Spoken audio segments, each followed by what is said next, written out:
मैया यशोदा जानती है। यशोदा मैया के पास पहुंचे। कन्हैया ने कहा मैया किस चीज की तैयारियां चल रही हैं? मैया ने कहा कन्हैया देवराज इंद्र का हम लोग अर्चना करेंगे, अर्चना करेंगे। देवराज इंद्र के लिए यज्ञ होगा यहाँ पर, और यज्ञ में देवराज इंद्र के नाम से हम लोग हवन देंगे, आहुति डालेंगे। अच्छा, कन्हैया ने कहा अच्छा ये भी बात है। हाँ, जब कन्हैया ने कहा कि मैया देवराज इंद्र के लिए यज्ञ होगा, कहा हाँ मैं लाला, कहा मैया ऐसा तो नहीं होना चाहिए। कन्हैया बाबा नंदराय जी के पास पहुंचे। नंदराय जी के पास पहुंचते हैं और बड़ा सुंदर ज्ञान देते हैं। कर्म योग का वर्णन करते हैं। इसका वर्णन करते हैं कर्म योग का, कि व्यक्ति जो कर्म करता है उसको उसका फल अवश्य ही भोगना पड़ता है। हम अच्छा कर्म करेंगे तो अच्छा फल भोगना पड़ेगा, हम बुरा कर्म करेंगे तो बुरा फल भोगना पड़ेगा, इसमें संदेह नहीं है। भगवान कहते हैं कि अवश्यमेव भोक्तव्यम कृतकर्म शुभाशुभम ना भोक्त क्षीयते कर्म जन्म कोटि सतेरपि। भगवान कहते हैं कि आपका किया हुआ कर्म अगर आप इस जन्म में नहीं भोगेंगे तो 100 करोड़ जन्म के बाद भी आपको भोगना ही पड़ेगा। ना भोग तक छिए दे कर्म, उसका क्षय नहीं होगा। बड़ा सुंदर उपदेश देते हैं। एक कथा याद आ जाती है, सुना दें। एक कर्म के बारे में कथा याद आ जाती है, हमको सुनाए कि गोवर्धन के प्रसंग को सुनाए। कर्म के बारे में आप लोग जान लीजिए कि कर्म क्या होता है। एक राजा जी थे, ध्यान से सुनिएगा। एक राजा जी थे, उनके एक राजकुमारी थी, कन्या थी। क्या थी? कन्या। उस कन्या का विवाह राजा ने दूसरे देश के राजकुमार के साथ कर दिया। राजकुमारी अपने घर में गई। जब घर में गई तो जब घर में पहुंचती है महाराज, सब लोग थके हुए थे। राजकुमार अपने महल में जाकर के सो गया। राजकुमारी भी पहुंची। राजकुमारी जब पहुंचती है तो दरवाजे को बंद करती है, पीछे देखती है तो राजकुमार बेड पर सोया हुआ है, बिस्तर पर सोया हुआ है, पलंग पर। लेकिन राजकुमार के सिरहाने एक तलवार रखी हुई है। क्या रखी हुई है? तलवार, जो कि म्यान में है। राजकुमारी जब गई तो देखने की लालसा हुई कि लाओ तलवार को देखा जाए। बाएं हाथ की हथेली पर तलवार को रखा और दाहिने हाथ से उसको निकालने का प्रयास किया। निकाला महाराज, हाथ से तलवार छूट गई। तलवार जाकर के पड़ा राजकुमार के गले पर। राजकुमार का गला कट गया। जैसे राजकुमार का गला कटा, राजकुमार का वध हुआ। राजकुमारी चिल्लाई, हाय राम बचाओ। वह आवाज पूरे राजमहल में गुंजायमान हो थी। उस देश के राजा, जो राजा थे राजकुमार के पिताजी, वह आए। दरवाजे को तोड़वाया गया। अंदर देख रहे हैं कि राजकुमारी बेहोश पड़ी हुई है। पूरे घर भर में, पूरे महल में खून लथपथ है महाराज, और राजकुमार का गला कटा हुआ पड़ा था। राजकुमारी बेहोश है। राजा ने तुरंत जल मंगवाया, राजकुमारी के चेहरे पर डाला। कहा बेटी क्या हो गया, बेटी क्या हो गया। बेटी एक बार होश में आई और बोली कि भगवान जाने। और क्या बोले, और कह करके महाराज उसने भी अपने प्राणों को त्याग दिया। जब दोनों के प्राण पखेरु उड़ गए, राजा ने दोनों का दाह संस्कार करवाया। और राजा के मन में वही बात चल रही है क्या जो राजकुमारी ने मरते वक्त कहा था, भगवान जाने। राजा ने उस शब्द का अर्थ लगाया कि भगवान जाने, अर्थात जो भगवान को जानता हो। तो भगवान को कौन जानता है? मंदिर का पुजारी, राजा ने तुरंत आज्ञा दिया कि हमारे राज्य में जो मंदिर है उस मंदिर के जो पुजारी हैं उनको बंदी बना करके लाया जाए। आदेश दे दिया और राजा का आदेश सर्वोपरि होता है महाराज। दूत लोग गए, जिस पुजारी को सम्मान के साथ लाया जाता था आज उसको बंदी बना करके ला रहे हैं। और पुजारी जी सोच रहे हैं कि मैंने क्या अपराध कर दिया, आखिर क्या बात है जो राजा मुझको अपमान करके बुला रहा है। दरबार में पहुंचे, राजा ने कहा मैं इसका चेहरा नहीं देखना चाहता, इसके दोनों हाथ काट दिए। पूरा पुजारी जी के दोनों हाथ काट दिए गए। राजा ने कहा यह ब्राह्मण है, इसको मारना तो दोष है, ब्राह्मण को मारना नहीं चाहिए, लेकिन इसके दोनों हाथ काट दो। दोनों हाथ काट दिए गए महाराज। पुजारी जी अपने घर में पहुंचे, अपने मंदिर पहुंचे, मंदिर में भगवान से प्रार्थना करते हैं, ठाकुर जी से प्रार्थना करते हैं कि हे ठाकुर जी मैंने कौन सा अपराध कर दिया, मेरे द्वारा कौन सी गलती हो गई जो मेरे दोनों हाथ काट दिए गए। लेकिन हे ठाकुर जी जब तक मैं अपने प्रश्नों का उत्तर जान नहीं लूंगा तब तक मैं अपने प्राणों को त्यागूंगा नहीं। प्रत्येक दिन प्रार्थना करता है। एक दिन की बात, एक छोटा सा बालक आया और कहने लगा पुजारी जी हमारे गांव में एक ज्योतिषी जी आए हुए हैं जो 3 जन्मों की बातों को बता दिया करते हैं। अच्छा हाँ। पुजारी जी बड़े प्रसन्न हुए कि मानो भगवान ही आकर के हमसे बता रहे हो। बड़े प्रसन्न हुए कि आज हमारे प्रश्नों का उत्तर मिल जाएगा कि हमारे हाथ को क्यों काटा गया। पुजारी जी पहुंचे, ज्योतिषी जी के यहां दरवाजे पर खड़े हैं। ज्योतिषी जी अपने बिस्तर पर बैठे हुए हैं और अपने भार्या से कह रहे हैं कि हे भार्या एक गिलास पानी पिलाओ। क्या पिलाओ? पानी। उनकी भार्या बोल रही है, उनकी पत्नी बोल रही है कि खाते पीते मुस्टंडे की तरह पड़े रहते हो, ना कुछ करते हो ना धरते उठ करके पी लो।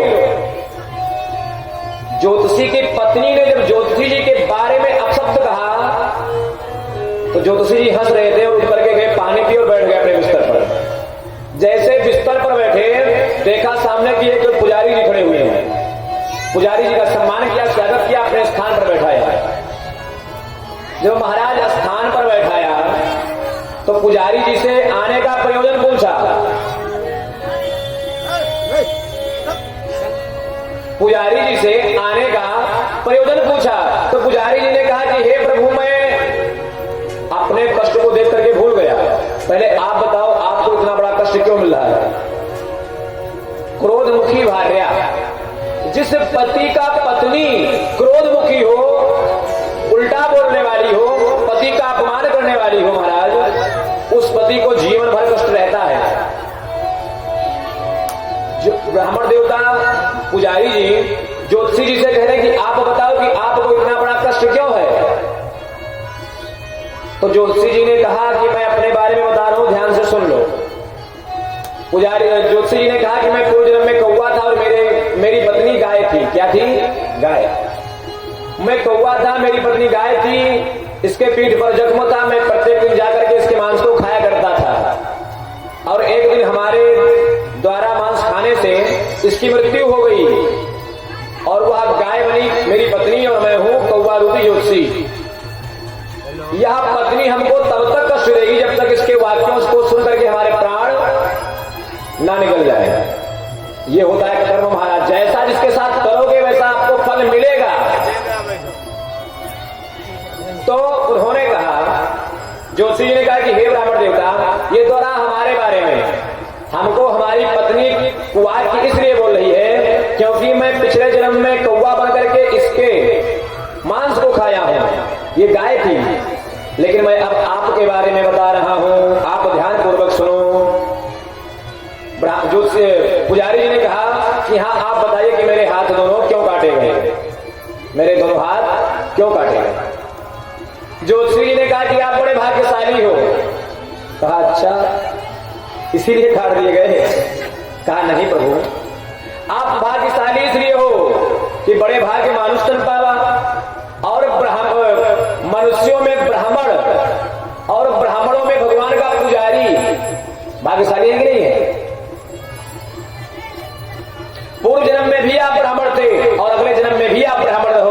इसलिए आप भाग्यशाली हो। तो कहा ये बताओ जब मैं भाग्यशाली हूं तो मेरे हाथ दोनों क्यों काट दिए गए? तो ब्राह्मण देव ज्योतिषी जी ने कहा कि हे ब्राह्मण देवता, आप पूर्व जन्म में, पहले जन्म में क्या थे? ब्राह्मण, और अपने कुटिया में संध्या कर रहे थे। क्या कर रहे थे? संध्या। और आपके कुटिया में एक मृगी दौड़ती हुई आई और आपके कुटिया में छिप गई। पीछे पीछे बहेलिया आया और आपसे पूछा कि हे पुजारी जी, हे ब्राह्मण देवता, आपके कुटिया में हमारा शिकार आया है। तो आपने झूठ नहीं बोला। अगर आप झूठ बोल देते तो उस हिरणी का जान बच जाता। आपने झूठ नहीं बोला और बाएं हाथ से इशारा कर दिया कि आपका शिकार हमारे कुटिया में है। आप संध्या कर रहे थे इसलिए बोल तो सकते नहीं थे, हाथ से इशारा किया और वह शिकारी ले जाकर के हिरण को मार देता है। आपके झूठ ना बोलने से यह अपराध हुआ, जबकि 7 जगहों पर झूठ बोल लेना चाहिए। कहां कहां? स्त्री सुनर्म विवाहे जा, प्रत्यर्थे प्राण संकटे, गौ ब्रह्मणार्थे हिंसायाम, नान्यस्यात् जिगुप्सितम्। पहला कहां है? स्त्रियों की प्रसन्नता के लिए। मान लीजिए माताएं आपसे कोई रहस्यनीय बात पूछना चाहती हैं तो आप मत बताओ, क्योंकि माताओं को वैसे तो शक्ति स्वरूपा है, वंदनीय है, पूजनीय है, लेकिन युधिष्ठिर जी का श्राप है। जब युधिष्ठिर जी को पता चला कि कर्ण हमारा भाई था तो स्त्री जाति को श्राप दे दिया कि स्त्री को कोई बात बचेगी नहीं। तो माताओं को कोई रहस्यनीय बात नहीं बतानी चाहिए, वहां पर झूठ बोल दो या माताओं की प्रसन्नता के लिए झूठ बोल दो। अगर आपके झूठ बोलने से माताएं खुश हो जाती हैं, मान लीजिए भोजन बनाया और नमक ज्यादा है, आपको अच्छा नहीं लग रहा है, फिर भी सोचो कि बड़ी मेहनत करके बनाया, बहुत अच्छा भोजन बनाया, क्या बात है, बड़ा स्वादिष्ट है, तो इनके प्रसन्नता के लिए झूठ बोल दो। स्त्री नर्म कहते हैं परिहास को। परिहास में भी झूठ बोला जा सकता है। आपने परिहास में देखा होगा जीजा को साला और साला को जीजा बना दिया जाता है। तो परिहास में भी झूठ बोला जा सकता है। पहला माताओं की प्रसन्नता के लिए, दूसरा परिहास में, तीसरा प्रत्यर्थे अपने रोजी रोटी के लिए। जहां आपकी जीविका नष्ट हो रही हो वहां पर आप झूठ बोल दीजिए, कोई दोष नहीं लगेगा। प्रत्यर्थे प्राण संकटे, जहां पर प्राण संकट में हो, किसी आपके झूठ बोलने मात्र से किसी का प्राण बच सकता है तो आप झूठ बोल दो, दोष नहीं लगेगा। और किसी कन्या का विवाह ना हो रहा हो, आपके थोड़ा बड़ा झूठ बोल देने से किसी कन्या का विवाह अगर हो जा रहा हो तो बोल दो झूठ की विवाह हो जाए। 5 हो गए। स्त्री परिहास में, माताओं की प्रसन्नता के लिए, विवाह में और रोजी रोटी के लिए और प्राण संकट में। कितने हुए? 5। और गौ ब्राह्मणार्थे, जहां गौ और ब्राह्मण की हिंसा हो रही हो, अपमान हो रही हो, वहां पर झूठ बोल दो। लेकिन हे ब्राह्मण देवता, आपने झूठ नहीं बोला, आपने बाएं हाथ से इशारा कर दिया, वह जीव गया और मारा गया। आप ब्राह्मण थे, अगले जन्म में फिर क्या हुए? ब्राह्मण हुए। पिछले जन्म में ब्राह्मण थे, ब्राह्मण हुए। वह मृगी क्या थी? स्त्रीलिंग। क्या थी? स्त्रीलिंग। वह राजकुमारी बनी, स्त्रीलिंग ही बनी। वह शिकारी कौन था? पुरुषलिंग, पुलिंग था। वह शिकारी पुरुष बना, राजकुमार बना। मृगी रूपी राजकुमारी ने, ध्यान दीजिएगा, मृगी रूपी राजकुमारी ने शिकारी रूपी राजकुमार का गला काट दिया। और फंसा कौन? पुजारी। क्योंकि हे पुजारी देवता, आपने झूठ नहीं बोला था और आपके ही कारण उस हिरणी का वध हुआ था। उस हिरणी ने आपसे अपना बदला ले लिया। आपने कहा से इशारा किया था, उसका ब्याज होते होते, सूद होते होते दोनों हाथ का बन चुका था। ये कर्मों की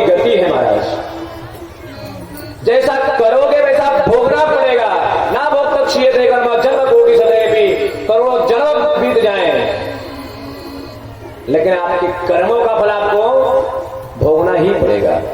जो जानबूझ करके करोगे, अनजान में किए हुए पाप भगवान के नाम लेने से, भगवान के शरण में जाने से धुल जाते हैं, कट जाते हैं। तब कोई यह कहे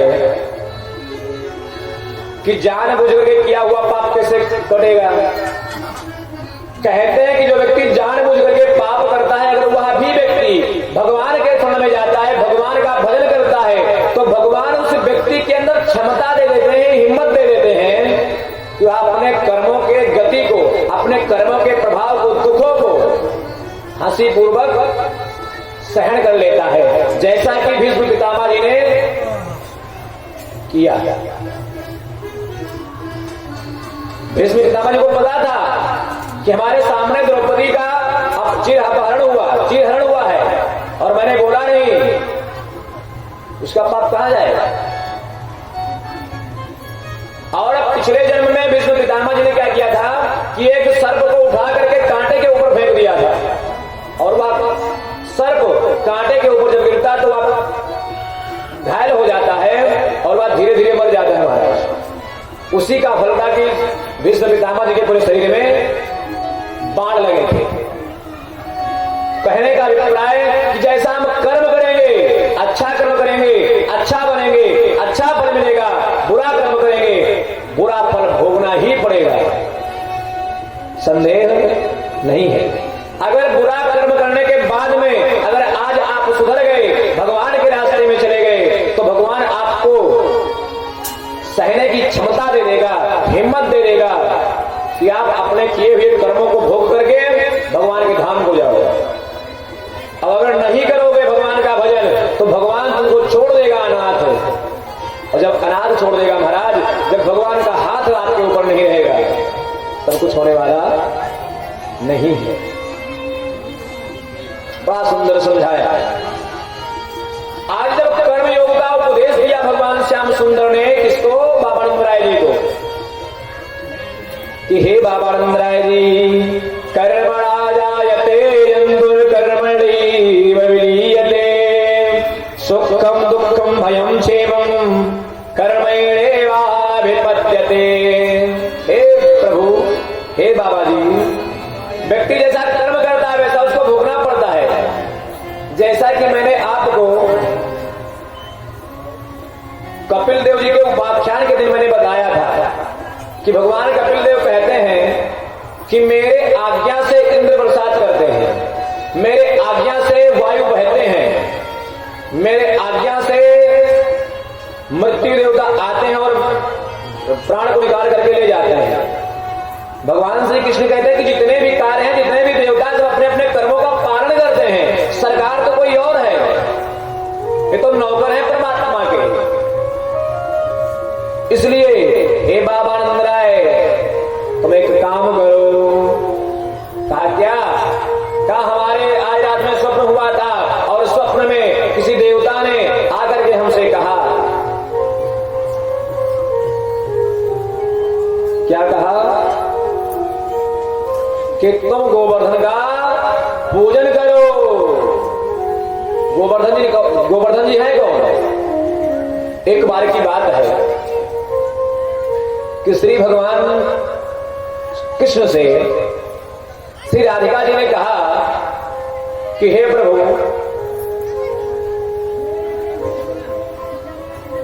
हमको लगता है कि पृथ्वी पर लीला करने के लिए आपको जाना चाहिए।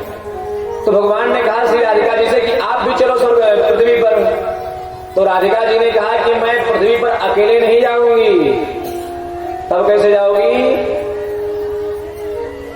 तो राधिका जी ने भगवान श्री कृष्ण से कहा कि यत्र गोवर्धनो नास्ति यत्र ना यमुना नदी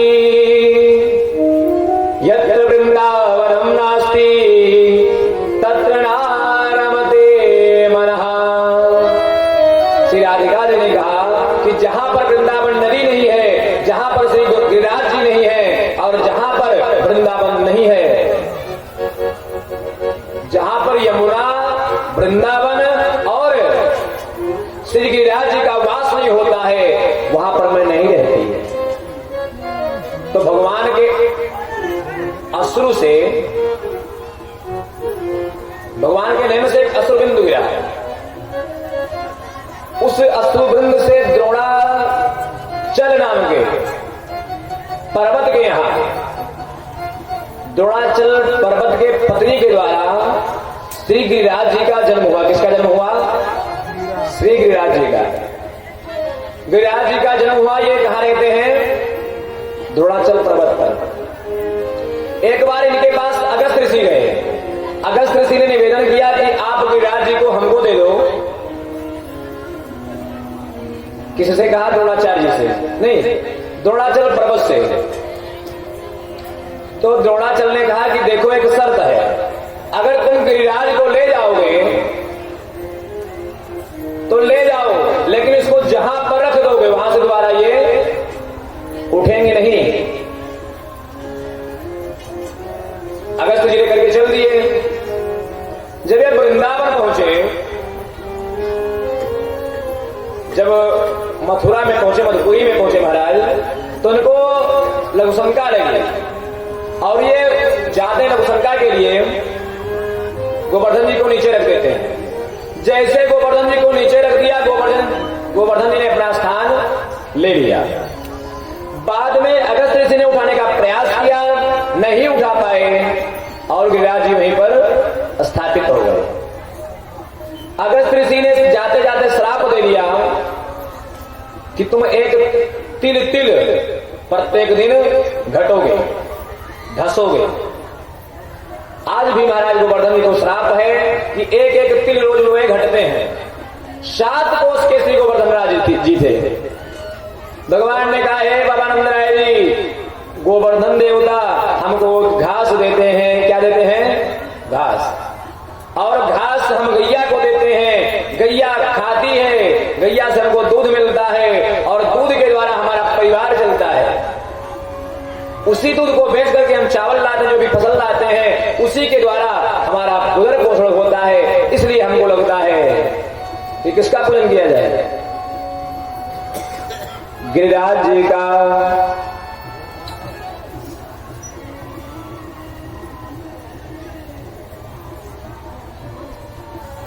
बोले गिरिराज भगवान की।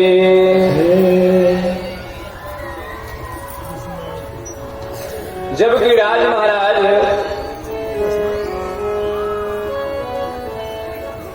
देखते हैं कि मैं यहां पर स्थापित हो चुका हूं, मैं भी यहीं पर रहूंगा, श्राप भी मिल चुका है, तो भगवान की आराधना करते हैं। और श्री राधिका जी के कहने पर गोवर्धन का प्राकट्य हुआ था महाराज। गिरिराज जी हैं, भगवान श्याम सुंदर सभी लोगों को समझाते हैं कि चल करके क्या किया जाए? पूजन। किसका पूजन? गिरिराज जी का। गिरिराज जी का पूजन करने के लिए सभी लोग तैयार होते हैं। मालपुआ बनाया जाता है, पकौड़ी छानी जाती है, बेसन के लड्डू बनाए जाते हैं, पेड़ा बनाए जाते हैं। अपने सुंदर बैलगाड़ी को सजाया जा रहा है और सजाने के बाद में सभी लोग प्रेम पूर्वक, भाव पूर्वक भगवान का भजन गाते हुए कहां चलते हैं? गिरिराज जी की तरफ। आइए हम लोग भी भजन करें, नाम नाम संकीर्तन करें। उसके बाद गोवर्धन में चलेंगे, गोवर्धन राज का दर्शन भी होगा, आगमन भी होगा और हम लोग पूजन भी करेंगे। आइए गोविंद नाम संकीर्तन, उसके बाद गिरिराज जी का पूजन होगा। श्री राधे राधे।